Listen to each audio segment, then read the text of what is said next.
Bueno, como siempre, a ver, los que nos dedicamos a los cuidados paliativos tenemos una pequeña queja, que es que siempre nos ponemos de moda cuando aparece la ley de eutanasia, ¿no?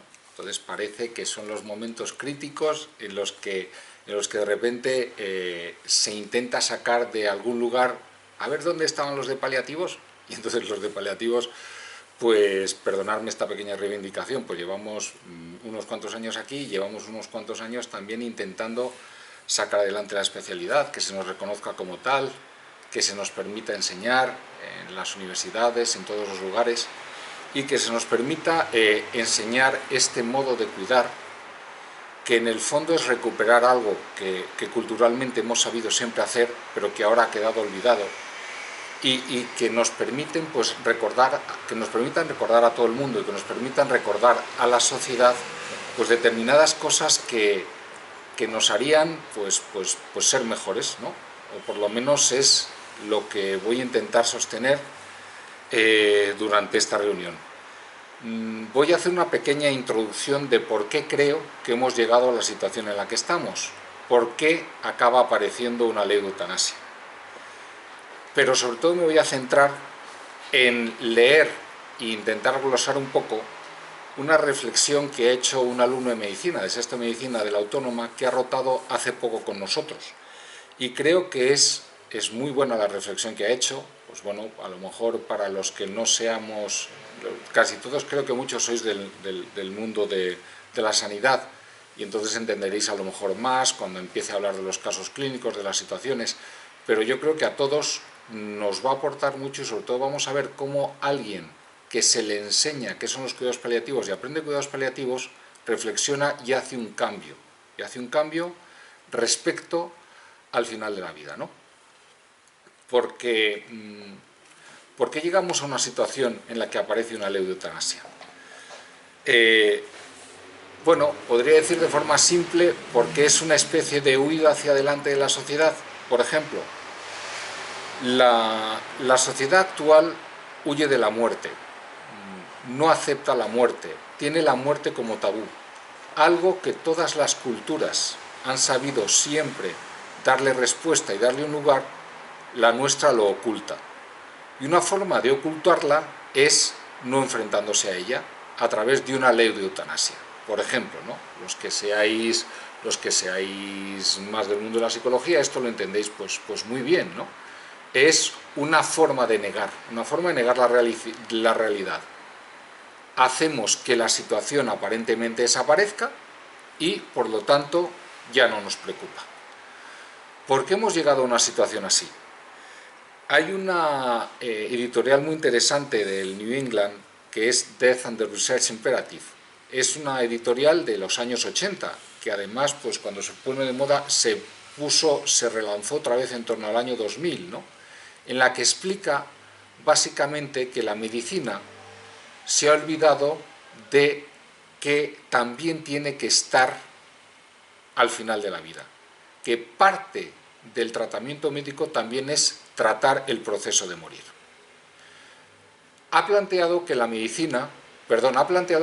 es el enemigo, es algo que hay que superar, es un fracaso. Y sistemáticamente, cuando hable de medicina, hablo también del resto de los profesionales, ¿no? del mundo de la salud, ¿no? Metemos también a enfermería, psicología, a todos los que están alrededor, ¿no? Auxiliares, celadores. Entonces nos ha enseñado que la muerte es un fracaso. Y la muerte, hasta determinado momento, podemos decir, o sea, que alguien muera antes de que las posibilidades de la sanidad nos lo permitieran resolventar, podemos decir hasta cierto punto que es un fracaso, pero no podemos decir que la muerte sea un fracaso, sino es el proceso natural al que todos acabamos llegando. Y claro, ¿por qué creo que ha pasado esto? Pues porque nos hemos vuelto un poco locos, haciendo un poquito, muy resumida, historia de la salud o historia de la sanidad. Paradójicamente, las guerras son momentos en los que se producen grandísimos desarrollos técnicos. Pues ¿por qué? Porque, bueno, la industria armamentística desarrolla la tecnología una barbaridad y después la aplicamos a un montón de situaciones diferentes. Además, encima, a lo mejor os parecerá raro, pero la Segunda Guerra Mundial y la Guerra de Vietnam han sido puntos fundamentales para el desarrollo de los sistemas sanitarios, del modo de vivir las emergencias y del modo de tratar a los pacientes, sobre todo en las cirugías. Se han hecho increíbles desarrollos quirúrgicos a base de, perdonadme la expresión, carne de cañón. Hay tanto herido que se tienen que desarrollar muchísimas técnicas quirúrgicas. Entonces, ¿qué sucede después de la Segunda Guerra Mundial y alrededor de la Segunda Guerra Mundial? Era antibiótica, gran desarrollo de la anestesia, gran desarrollo de la cirugía. Hasta tal punto que la sociedad aumenta más de 40 años de supervivencia. ¿Qué sucede? Que entre 1950 y el año 2000 cambian todos los patrones epidemiológicos. Se pasan a las enfermedades crónicas. Ya prácticamente nadie se muere de infecciones ni de enfermedades agudas. Hay 40 años en los que parece que no nos morimos. Hasta tal punto que esto influye hasta en la economía. Influye hasta en la economía en aspectos como que las grandes aseguradoras de seguros de decesos o de coches, bueno, los coches por otro lado, por detrás, son las que hacen unos desarrollos económicos increíbles. Pues ¿por qué? Porque cobran durante 30 años más de lo que habían esperado. Perdonadme que a lo mejor hago un planteamiento un poquito tragicómico, ¿no? Pero ellos habían hecho sus cuentas pensando que las personas iban a fallecer a los 40 o los 50 años y se encuentran que les siguen pagando hasta que tienen 80 o 90 años. No sé, pues decirme Unión del Fénix, otras compañías que se han disparado, ¿no? Santa Lucía, todas estas cosas que después han invadido todo el resto de las cosas. Pero disertaciones paralelas aparte. Entonces, ¿qué sucede? Pensamos que realmente no nos estamos muriendo. Y además, oye, que sigue desarrollándose la cirugía y todas las técnicas, que cada vez se consiguen hacer técnicas menos invasivas que permiten hacer operaciones muy selectivas en pacientes, en personas cada vez más con más edad y más frágiles. Pero lo que conseguimos es prolongar, nunca evitar que los seres humanos, que desgraciadamente tenemos antes o después fecha de caducidad, fallezcamos, ¿no? Pero nos creemos que la muerte es un fracaso. Y eso se manifiesta también en ocultarla a las familias, en ocultarla a los niños, en ocultarla ya no se vive de forma natural. Antes, un niño de 7 años vivía perfectamente la muerte de su abuelo en casa. Ahora mismo, a los de 30, les decimos, mejor no vengas, que a lo mejor lo pasas mal viendo al abuelito, ¿no? O sea, es como absurdo. O sea, personas que son perfectamente maduras, perfectamente capaces de apoyar y de solucionar problemas, no están ahí. Después, claro, otra de los puntos que influye muchísimo es también para la hora de cuidar a las personas es la desestructuración de la familia. Y bueno, ¿por qué? Porque ahora mismo los núcleos familiares son cada vez más pequeños, más frágiles, menos competentes a la hora de cuidar, porque todo el mundo tiene que trabajar, todo el mundo tiene que producir, y entonces, cuando hay un enfermo, es a ver quién soluciona el problema, a ver quién puede hacerlo. Sí. Oye, perdonad, ¿podéis apagar todos los micrófonos? Que si no... Altavoces, no sé si eso lo puedo hacer yo. Lo tienen que hacer ellos. Vale. Entonces, ¿qué sucede? Que, pues claro, núcleos familiares, casas, pequeñas casas que no son capaces de albergar a gente que hay que cuidar, familias que no tienen suficiente estructura entre los miembros de la familia para poder cuidar. ¿Esto en qué influye directamente? En que el enfermo, el frágil, se siente una carga. Y cuando alguien se siente una carga, automáticamente quiere desaparecer, porque no quiere molestar, no quiere, pues eso, una enfermedad, y más en el proceso de morir, que muchas veces es como una bomba emocional, y dentro de la estructura de una familia que obliga a que toda la familia se tenga que reajustar a ello, pues si no hay capacidad, normalmente ¿por dónde se rompe la baraja? Por el más frágil, por el más necesitado. Esto lo digo entre otras cosas porque nos podemos llenar la boca de hablar de la dignidad, ¿no? Entonces, y a lo mejor yo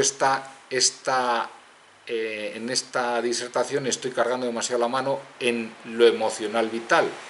¿Por qué? Porque si nos metemos en el mundo de las ideas, pues todo el mundo puede hacer una definición perfecta de cuál es la dignidad de la persona, cuál es la dignidad del ser humano. Pero yo creo que muchas veces olvidamos que la dignidad tiene una dimensión social que se refleja en el tú a tú de cada persona. Entonces, no hay nada que haga más indigno a un ser humano que el que tiene delante no le mire con dignidad. Entonces, muchas veces es lo que está pasando en esta sociedad frente al débil, frente al frágil, frente al enfermo, frente al que, como ya no aportas desde un punto de vista material y lo único que haces es molestar, pues, bueno, mira, es que te voy a hacer la caridad de atenderte, ¿no? Entonces, claro, yo aquí a lo mejor muchas veces me dicen que pongo ejemplos demasiado radicales, ¿no? Los extremos de la vida. El enfermo frágil necesita mucho cuidado, pero es un cuidado para que cierre bien su vida, para que fallezca. El niño recién nacido también necesita mucho cuidado y lo vemos con alegría, nos hace ilusión porque crece, porque se desarrolla y al niño pequeñito, pues oye, es que hay que invertir todo, hay que poner todo el esfuerzo en que se desarrolle y crezca. Y este que ya no produce, entonces, perdonad que os diga, pero el niño pequeñito no ha aportado nada. O sea, no se ha ganado nada. Es la definición de parásito. Perdonad que ponga el ejemplo radical. Evidentemente, oye, olé, los niños pequeños son maravillosos y todos nos lo pasamos muy bien.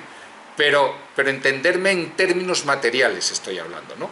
En cambio, la persona que ha dado toda una trayectoria vital, que ha dado mucho por los demás, oye, que no le estamos haciendo ninguna caridad cuidándole cuando le toca el final de la vida, ¿no? Creo que hasta cierto punto, salvo raras excepciones, se lo ha ganado, ¿no? Entonces nos encontramos hasta esta paradoja. Pero como sigamos con los términos materialistas, como el niño es un intangible que en un futuro producirá, muy bien, y además nos hace gracia.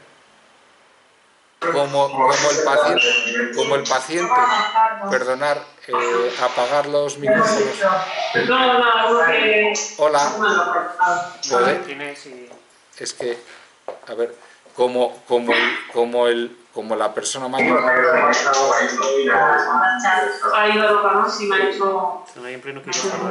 Hola, José Manuel. José, eres tú el del micro. ¿Puedes apagar el micro? Gracias. Entonces,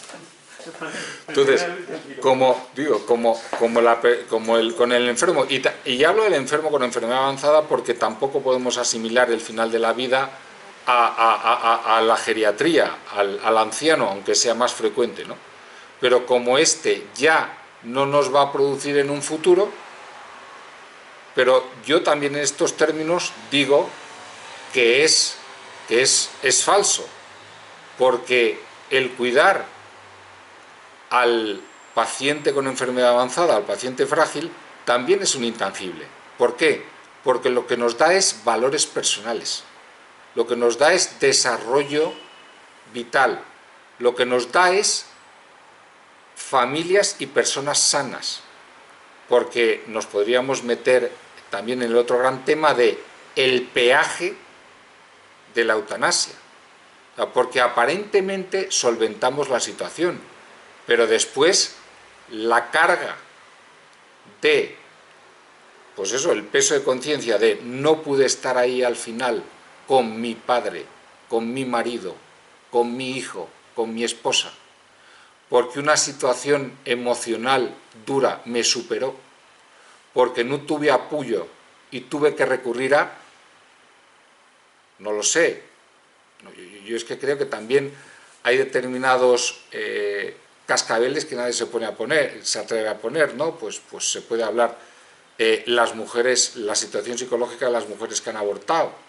Nadie habla de la situación psicológica de países como Bélgica o Holanda, de situaciones en las que se han tenido que dar eutanasias, ¿no? O sea, yo creo que nadie se atreve a ver los duelos patológicos que eso puede generar, que yo estoy convencido que genera. No tengo ningún dato, tengo que admitir que esto es una pura hipótesis.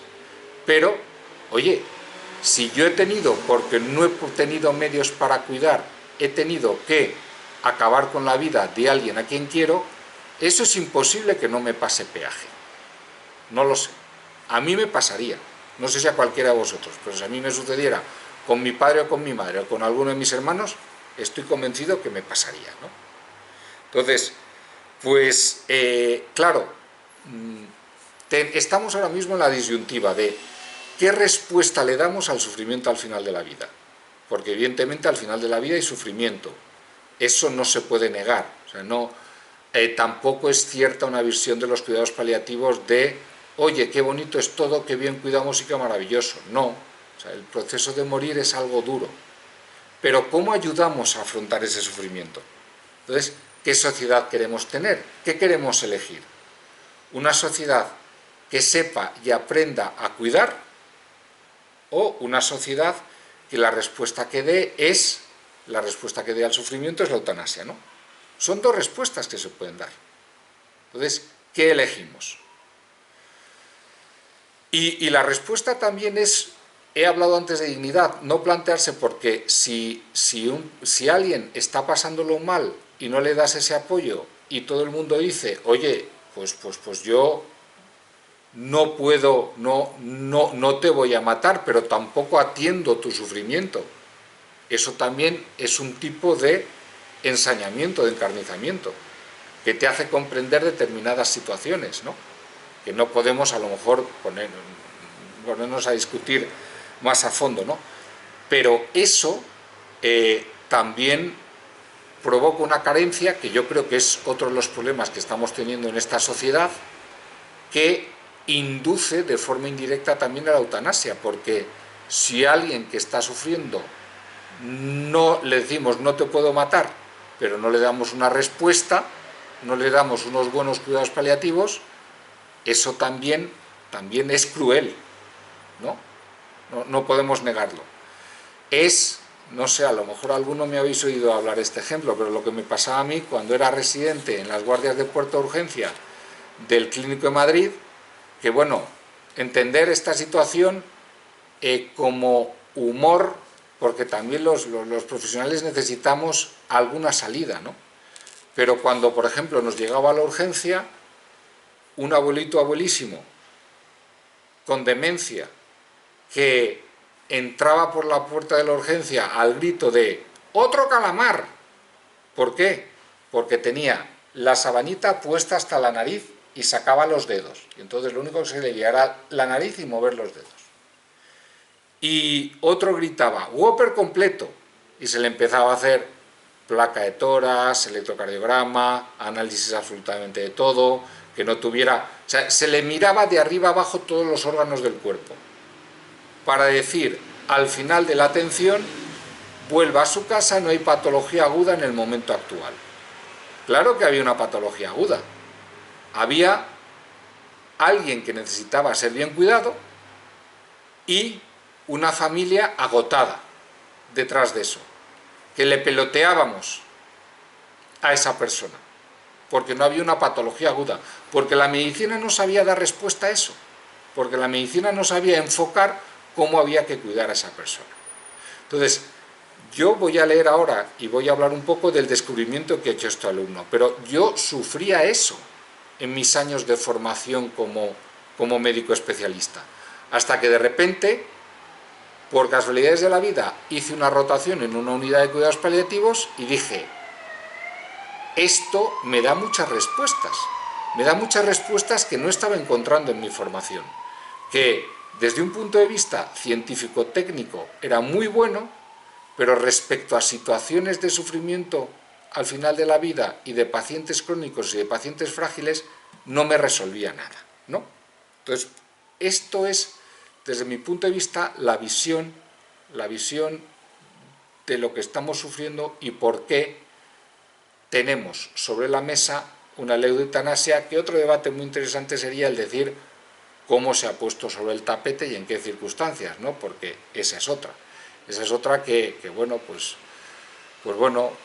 lo mínimo que se puede decir es que un gobierno que se tendría que estar dedicando a resolver una situación de pandemia, pues se dedica a hacer una ley de eutanasia. Pues ¿qué hacemos, no? Y además en una situación en la que la pandemia ha puesto bajo las cuerdas al sistema sanitario, le está provocando un gasto de recursos y psicológico-emocional de profesionales brutal, nadie está dando respuesta a esa, y encima ahora le va a poner una sobrecarga de tener que atender una situación como el problema de la eutanasia, ¿no? Donde hay mucha deformación de conceptos, donde nadie entiende, donde se confunde muchas veces buena praxis con eutanasia, etcétera, etcétera. Yo lo más suave que puedo decir, y con esto acabo, que es un sistema sanitario que ahora mismo es algo parecido a un castillo de arena porque está frágil y hay que reforzarlo, en vez de reforzarlo le tiran un cubo de agua que se llama ley de eutanasia. Entonces a ver cómo salimos de esta, ¿no? Pero bueno, yo creo que el ser humano se crece ante las dificultades, ¿no? Y esto, pues seguro que cosas buenas salen, ¿no?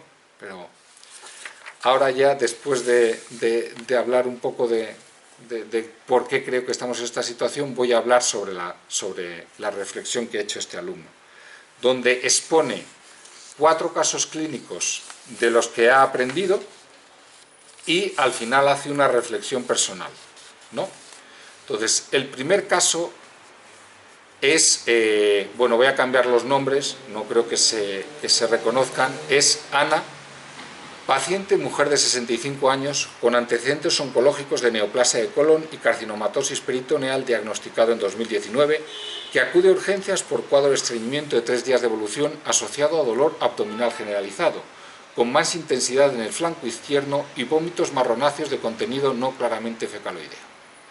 A la exploración física podemos apreciar que la paciente se encuentra caquéxica, con un abdomen doloroso a la palpación generalizada, aumentando en región de flanco derecho y fosa ilíaca izquierda, ruidos hidroaéreos normales sin signos de irritación peritoneal. Podemos palpar plastrón inflamatorio en fosa ilíaca derecha. En la radiografía de abdomen se aprecian signos de obstrucción intestinal y en el escáner se observa líquido libre intraabdominal, confirmándonos la perforación intestinal. Durante la entrevista, la paciente se encuentra consciente y orientada en todo momento, comprende su enfermedad, su situación actual y los pasos que vamos a seguir para aliviarla, pero deja muy claro que no quiere hablar de ello, de su forma de afrontarlo o de las posibles consecuencias. Normalmente vive sola, pero actualmente y debido a su condición de salud se encuentra viviendo con su hermana. A lo largo de los diferentes días de visita podemos observar un deterioro funcional progresivo de la paciente, asociado a un aumento del dolor. Nos ponemos en contacto con el familiar más cercano, su hermana, al que informamos acerca del pronóstico inminente y permitimos acudir para acompañamiento. La reflexión que hace sobre este caso este alumno. El caso de Ana me ha parecido interesante por varios motivos que expongo a continuación. Ha sido la primera paciente que he seguido por completo durante todo su ingreso hasta su fallecimiento una semana más tarde. Es la primera vez en todos los años que llevo acudiendo al hospital que he podido observar la continuidad asistencial, la evolución y desgraciadamente el deterioro funcional de los últimos días de una paciente. Los estudiantes estamos acostumbrados a rotar pocos días por la misma unidad, por lo que normalmente mantenemos los mismos pacientes desde que llegamos hasta que nos vamos, o por otro lado vemos consultas rápidas y constantes. No estamos acostumbrados a presenciar que un paciente se deteriore durante varios días hasta el desenlace, y mucho menos acompañarle de la forma en que se hace en la unidad de soporte.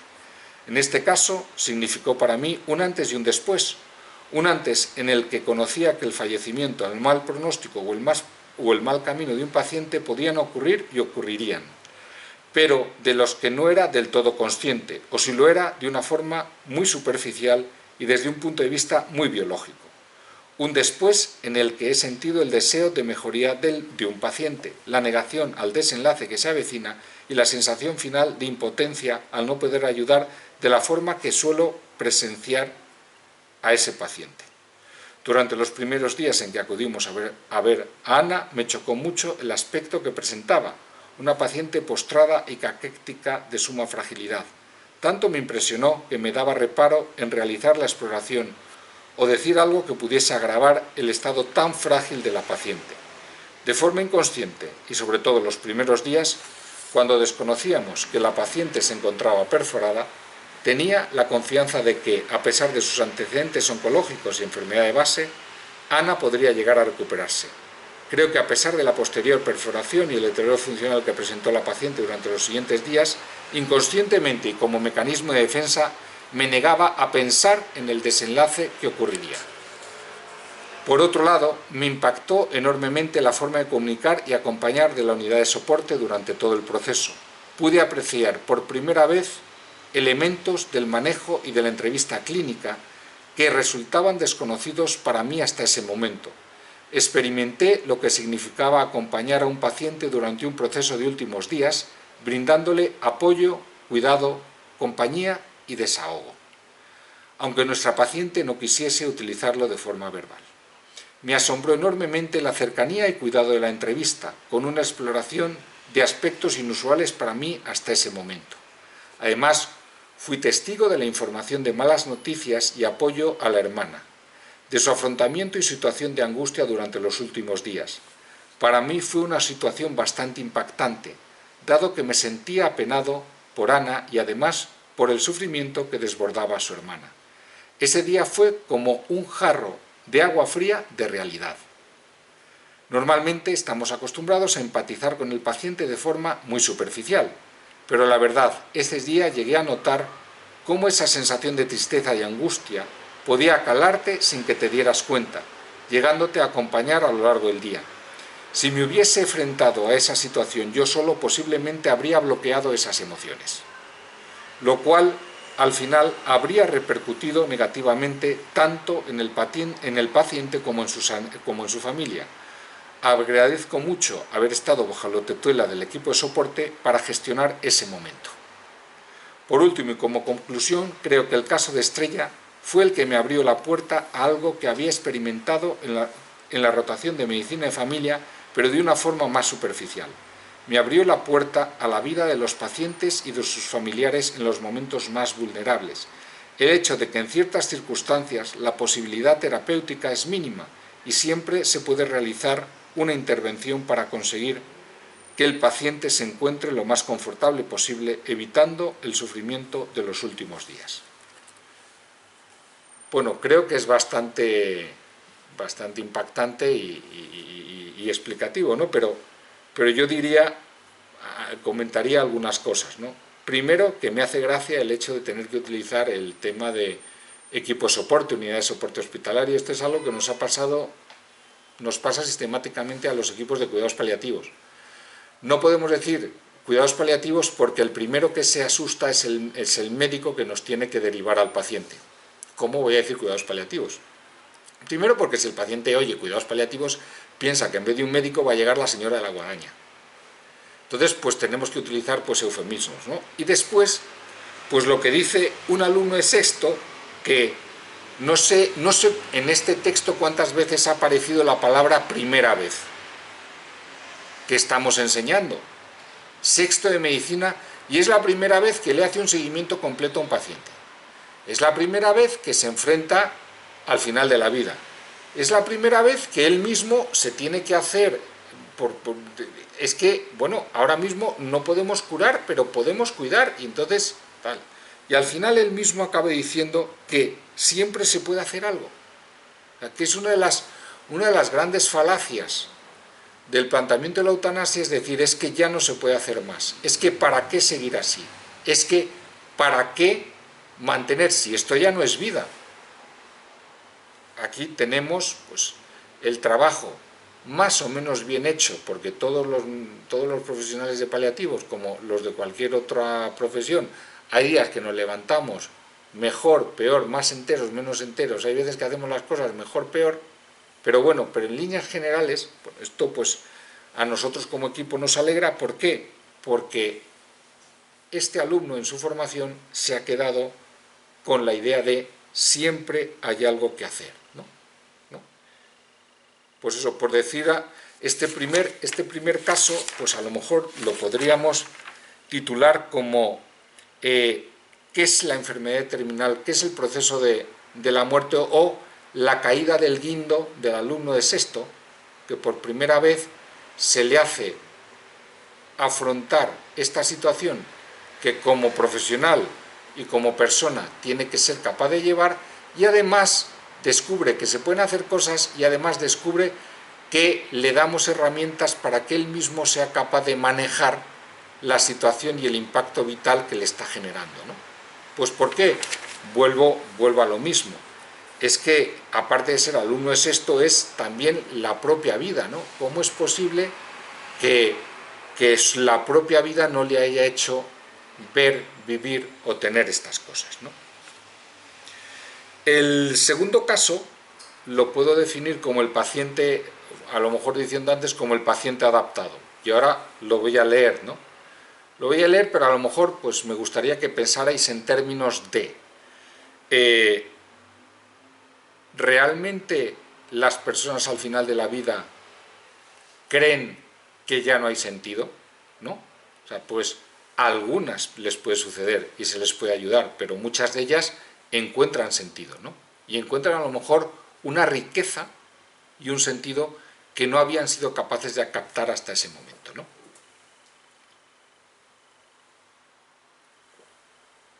El siguiente caso, pues cambiémosle el nombre a la paciente, Estrella. Es una mujer de 56 años que vemos en consulta externa de paliativos el día 9 de febrero. A petición suya, tras el diagnóstico el mes pasado de una neoplasia de cabeza de páncreas estadio 4 con explosión tumoral de lesiones metastásicas a nivel hepático. Actualmente ha recibido un primer ciclo de quimioterapia, tras el cual se ha anemizado. Actualmente se encuentra pendiente de transfundir un concentrado de hematíes para poder realizar el siguiente ciclo de quimioterapia el próximo viernes. La paciente acude a consulta acompañada de una compañera de trabajo, caminando por sí misma, con ayuda de un bastón y aparentemente con buen estado general. Durante la entrevista, la paciente nos relata cómo ha afrontado la enfermedad. La paciente refiere ver esto como una oportunidad. No, bueno, hay ante seres humanos en las que dices chapó, te quitas el sombrero, dices yo quiero ser como tú.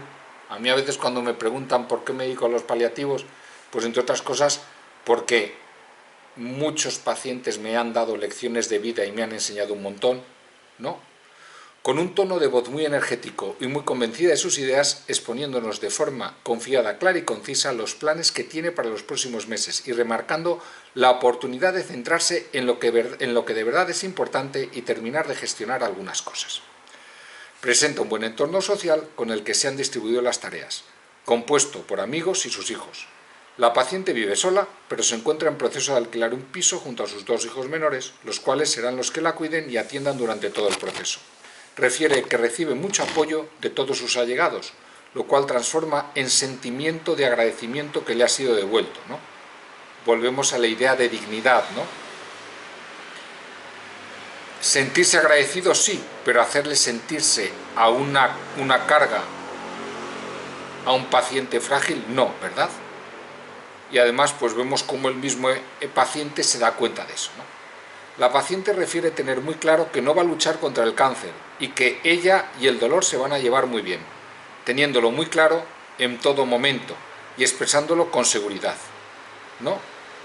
Esto a lo mejor se puede entender al revés. No va a luchar contra el cáncer, pero va a convivir con él. O sea, es que hay veces que muchas veces, perdonadme, pero a mí determinados mensajes de superhéroes, bueno, sobre todo en los pacientes pediátricos, que es que a los niños ya, si a los enfermos les tratamos como tontos, a los niños ya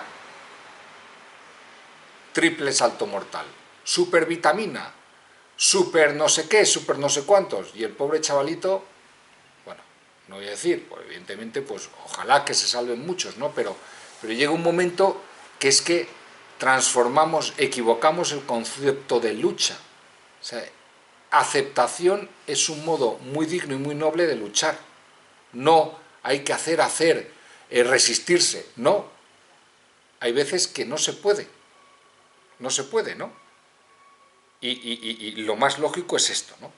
A la exploración física, la paciente presenta dolor en ambos flancos, hipocondrios, irradiado fosas ilíacas de forma continua, sin ser cólico o retortijón, y que se alivia con la medicación. En lo referente al hábito intestinal, la paciente se encuentra estreñida después de haber realizado una deposición muy abundante, después de la dosis de quimioterapia, tolera ingestas sin náuseas ni vómitas. La paciente refiere que, dada la distancia al hospital, la situación presente y futura, solicita recibir atención de los equipos de soporte a domicilio vía atención primaria. Finalmente se realiza un ajuste del tratamiento de la paciente y se solicita un concentrado de hematíes para transfundir ese mismo día y poder realizar la dosis de quimio que le queda. Reflexión personal del alumno. Este caso me ha parecido interesante debido al afrontamiento que la paciente ha realizado de su enfermedad y su evolución. Desde un punto de vista más visceral, en mi caso, escuchar a Ana cómo ha relatado lo que conoce y espera de su enfermedad, los planes que tiene en mente y el apoyo que recibe, todo esto con una sonrisa en la cara y una intensidad y decisión en la mirada que resultan asombrosas para la situación que tiene delante, sinceramente me ha dejado helado. Soy consciente de que, aunque Ana se mostrase de esta forma en la consulta, este estado que hemos podido observar ha sido el final o por lo menos una etapa del proceso de afrontamiento y que para llegar a tener esa visión ha pasado por peores momentos. No se puede negar que hay un proceso de adaptación, de aceptación, que se hace personalmente, en el que tenemos que ayudar como profesionales, como familia y como sociedad, ¿no? Debo destacar de esta entrevista las frases que he remarcado en el resumen del caso. Veo en esto una oportunidad, ¿no? Ana nos hizo referencia a que veía la enfermedad como una oportunidad para dejar atrás todas las cosas que no le llenaban en su día a día, cosas o personas de su entorno que no constituían una prioridad, llegando a ver lo que de verdad era importante para ella con mucha claridad de enfoque. Nos relató cómo había cambiado su actitud ante determinadas personas, o situaciones que consideraba poco prioritarias y por las que no les daba ningún reparo negar. Nos relataba cómo en esta situación había atendido definitivamente a decir que no. Este comentario personalmente me hizo valorar mucho el tiempo que puedo estar disfrutando ahora mismo. Por un lado, sentí un profundo respeto y una admiración ante la fortaleza y perspectiva de esta paciente, mientras que por otro lado me sentí realmente agradecido por poder ser observador de esta entrevista y por mi vida en general. Esa reacción, no solo, o sea, los pacientes al final de la vida nos aportan, nos dan, vamos a reducir un poquito el San Benito de carga, nos dan y nos dan mucho. Oportunidad de centrarse en lo que es más importante. La paciente nos comentó en repetidas ocasiones la intención que tenía de dedicarse a proyectos que había ido posponiendo a lo largo de su vida y los que a partir de ahora les iba a dedicar atención plena. En particular, este comentario me hizo pensar en lo distraídos que estamos todos los días, centrados en multitud de cosas y proyectos que en ocasiones no nos damos cuenta de que no nos importan, que en ocasiones usamos para contentar o agradar a los demás o que simplemente nos distraen de lo que es verdaderamente importante. ¿Sabemos lo que es verdaderamente importante? Porque al final el tiempo pasa y hay que valorarlo y aprovecharlo al máximo. La aceptación de que ella no va a luchar contra la enfermedad, sino que va a convivir con ella y con el dolor. Psicológicamente me pareció un enfoque realmente asombroso, que a la larga puede resultar muy beneficioso para la paciente en el manejo del dolor, eliminando y disminuyendo el componente psicológico del dolor. Refleja por sí misma una aceptación y comprensión del pronóstico y evolución de su enfermedad muy por encima de lo que he podido observar durante la rotación. Como conclusión general, la entrevista con esta paciente fue realmente asombrosa por la visión que he desarrollado y el proceso de afrontamiento que ha llevado a cabo. Al finalizar, sentí un profundo deseo de admiración por la paciente, a la vez que me hizo reflexionar sobre mi vida en general y me hizo sentir muy agradecido por esas pequeñas cosas que normalmente damos por sentado y que disfrutamos todos los días sin darnos cuenta. Además, en multitud de ocasiones, la paciente nos hizo referencia al retorno de toda la ayuda que ella había brindado a lo largo de su vida profesional a sus compañeras, le estaba siendo devuelta ahora y se sentía realmente agradecida por contar con el apoyo de sus compañeras, ¿no? Pues eso. Yo creo que ya no tengo nada más que añadir sobre este caso. Veo que, bueno, son las 8 menos 10, entonces voy a ir a las reflexiones finales, porque yo al principio me preguntaba, entonces, Carlos, ¿cuánto tiempo tengo que estar hablando? Bueno, pues alrededor de 1 hora, pues no sé si voy a llegar a media, llevo ya casi 50 minutos, pero bueno, así que me salto los otros casos, porque yo creo que estas reflexiones eran las más interesantes, aunque bueno, tiene mucho. Aprovecho para decir que en esta charla no hay conflicto de intereses y el alumno me ha dado permiso para utilizar la reflexión.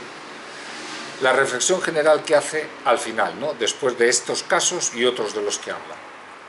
A la hora de compartir mi experiencia de la rotación en la unidad de soporte, me gustaría empezar por lo que me esperaba antes de llegar. Aunque llegué con ganas de aprender, como en el resto de las rotaciones, también acudía con una sensación de tristeza y anticipación. Me esperaba ver morir a los pacientes. En este mes me he acercado más al enfermo que en todo lo que llevo en mi corta carrera, y además en los momentos más vulnerables, ¿no? O sea, le ha enseñado a ser más humano, a estar más cerca del paciente, a darse cuenta de muchos más aspectos que lo puramente biológico, ¿no? Se ha humanizado, y una de las cosas que decimos, o por lo menos que defendemos desde el mundo de los cuidados paliativos, es que es un modelo muy humanizador de la medicina. O sea, ¿hay más modelos humanizadores de la medicina? Por supuesto. ¿Se pueden hacer todas estas cosas desde todas las especialidades? Por supuesto. Pero lo que pasa con medicina paliativa es que si no humanizas, te caes con todo el equipo. No haces medicina paliativa. En otras especialidades puedes escurrir el bulto con el éxito terapéutico, desde un punto de vista biológico. Medicina paliativa, ¿qué éxito terapéutico vamos a tener si va a fallecer el paciente? Si es lo primero que tenemos que asumir. Por eso, o hacemos todo lo demás, o no lo conseguimos. Pero desde este modelo se puede humanizar las ciencias de la salud, se puede humanizar la sociedad, ¿no? He podido apreciar la importancia capital que tiene el entorno familiar y el cuidador, no solo en la vida del enfermo crónico, sino en los últimos días y en su muerte, ayudando a reducir su dolor, reconfortándolo y apoyándolo en los últimos momentos. Me he sorprendido mucho la capacidad que tienen los familiares de cuidar del enfermo, incluso aquellos que carecen de conocimientos médicos, y cómo lo dan todo por hacerlo lo mejor posible. Por otro lado, he sido testigo de la gran carga física y emocional que esto supone en sus vidas. No solo hay que cuidar y apoyar al enfermo, sino al núcleo familiar que lo sostiene. O sea, algo que yo creo que también es aplicable a todo. O sea, por supuesto que te centras en el bienestar del enfermo y que la familia te ayuda al bienestar del enfermo, pero es fundamental que también ayudes y cuides a la familia y la protejas para que haya un bienestar en el enfermo, y después la familia son los que se van a quedar, son los que tienen que hacer un duelo sano, ¿no? Son los que tienen que hacer una despedida correcta, ¿no? Durante este mes he aprendido a percibir y a valorar los pequeños detalles del enfermo, a fijarme en su postura corporal, controlar la mía en la entrevista clínica y conocer más del núcleo familiar, elemento que se encuentra entrelazado y que controlarlos de la forma adecuada puede suponer un gran alivio y sosiego para el paciente. Además, he podido observar cómo se manejan médicamente estos pacientes, cómo serían los mejores cuidados de enfermería para ellos, y finalmente he aprendido que no solo es importante el morir dignamente y en paz, sino lo imprescindible que es el confort y el apoyo cuando queda poco tiempo. He aprendido lo aliviados que se pueden sentir incluso con el más pequeño gesto o simplemente con escucharlos activamente. Todo cuenta. Estar en el detalle, estar presente, muchas veces simplemente estar, ¿no? Porque estamos apoyando el hombro, ¿no? Estamos prestando nuestra fortaleza al paciente en un momento en el que la necesita. Pero estamos prestando. Realmente quien nos enseña es el enfermo, ¿no? Finalmente, creo que es una rotación esencial, en donde aprendes el poder de la comunicación, el hecho de que pequeños gestos en la relación médico-paciente pueden suponer una gran diferencia en el estado del paciente, en la forma de asumir un tratamiento o la forma de convivir con la enfermedad. Tengo que agradecer a todo el equipo de la unidad de soporte hospitalario por haberme permitido acompañarlos, haberme enseñado y haber sido testigo de la gran labor que realizan todos los días. Ha sido una rotación en la que he aprendido muchísimo, una gran sorpresa y de la que me llevo muchos elementos que confío en mejorar y aplicar, haga lo que haga en mi vida, ¿no? También se refiere fundamentalmente que veía, cuando hablábamos con él después de compartir con él esta reflexión, pues el hecho de aplicable a cualquier especialidad y también, bueno, a muchas circunstancias de la vida, ¿no? Pero en su desarrollo profesional se dedique a lo que se dedique, ¿no? Pues bueno, pues para cerrar, pues vuelvo al discurso inicial, ¿no? ¿Qué sociedad queremos tener? ¿Qué queremos ofrecerle a las personas? ¿Qué queremos ofrecerle a todas las personas de nuestra sociedad que antes o después van a fallecer?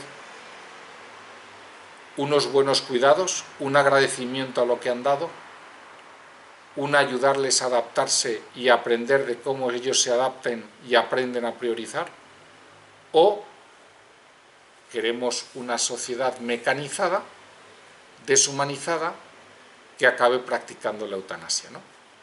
Yo es con lo que quiero acabar mi disertación y bueno, y ahora mismo pues todos los que queráis hacer preguntas, comentarios, añadir desde vuestra experiencia personal,